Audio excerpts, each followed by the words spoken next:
Rain streaked the windows of the small downtown diner, casting blurred reflections of headlights and pedestrians rushing past.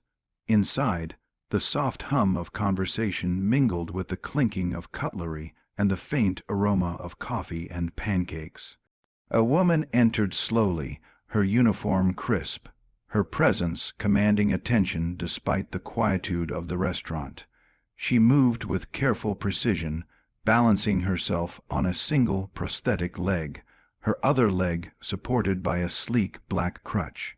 Every step was deliberate, every breath a quiet testament to strength born from struggle. Her eyes scanned the room, hesitating before locking on an empty table near the back. "Can I sit here?"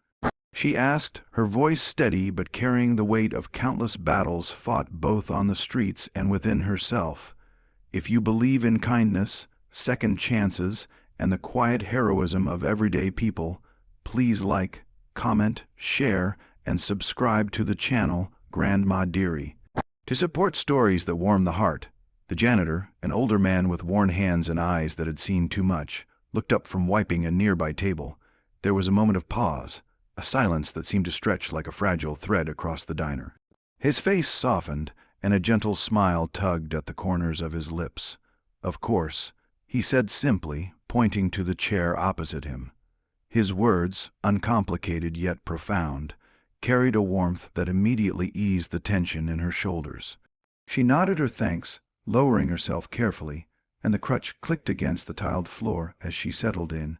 She was Officer Elena Marquez, a woman who had once run fearlessly into burning buildings, chased criminals through dark alleys, and faced danger without hesitation. But nothing had prepared her for the day an ambush left her leg shattered, her body broken, and her confidence fractured. The months that followed were a haze of surgeries, rehabilitation, and quiet despair. Every mirror reminded her of what she had lost. Every step was a battle against the fear that she might never feel whole again. The world had moved on, but Elena had felt frozen in a painful limbo, wondering if she could ever reclaim her purpose. Sitting across from her, the janitor, Mr. Henry, as the diner staff called him, wiped down another table, occasionally glancing in her direction. There was a kindness in his demeanor, a patient understanding that required no explanation. As Elena watched the people around her laughing over breakfast and sharing stories, a strange sensation crept over her, a feeling she had not known in months. It was not just safety, but acceptance, the quiet acknowledgement that she still had a place in the world.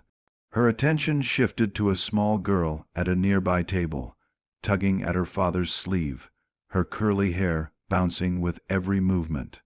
The father seemed stressed, trying to console his daughter while balancing his morning coffee.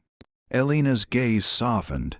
She remembered herself before the accident, before the uniform, before the duty, before the loss. She remembered laughter, freedom, and the simple joy of human connection. Something about that little girl's helplessness reminded her of her own vulnerability, and she felt a stirring in her chest, a pull toward kindness that she had nearly forgotten. "Would you like some company, Mr. Henry's voice broke her reverie, quiet but firm. She glanced at him, surprised by the offer, by the unexpected warmth.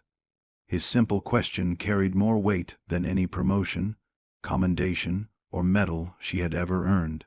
It reminded her that strength was not only measured in feats of bravery or endurance, but in the courage to allow oneself to be seen, to be vulnerable, and to trust again. The diner's clock ticked softly in the background as she and Mr.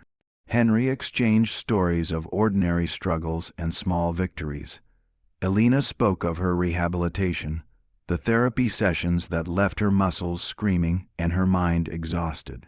She spoke of the loneliness that often followed the adrenaline, the nights she had spent staring at the ceiling, wondering if she still had value. The janitor listened, nodding, his silence a balm rather than an interruption. He shared his own tales of hardship, of losing a loved one, of missed opportunities, of mornings spent alone in a world that often moved too fast. Each story, raw and unvarnished, built a bridge between them.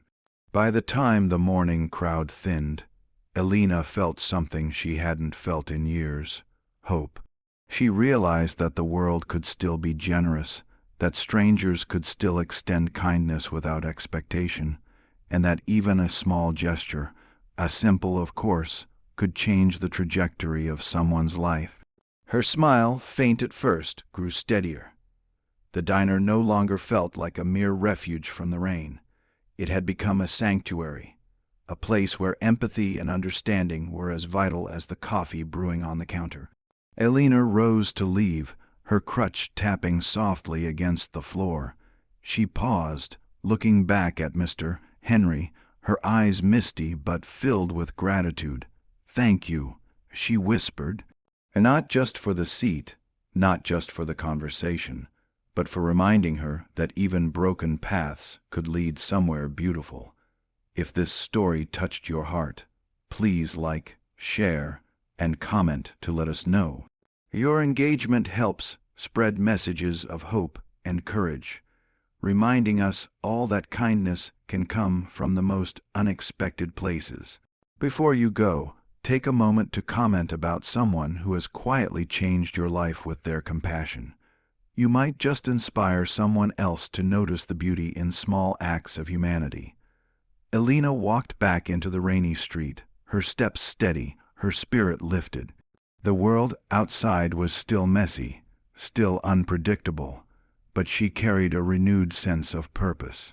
One conversation, one kind gesture, one shared moment of understanding had reminded her of the strength that lay not only in her uniform or her badge, but in her willingness to embrace the world, one small act of courage at a time.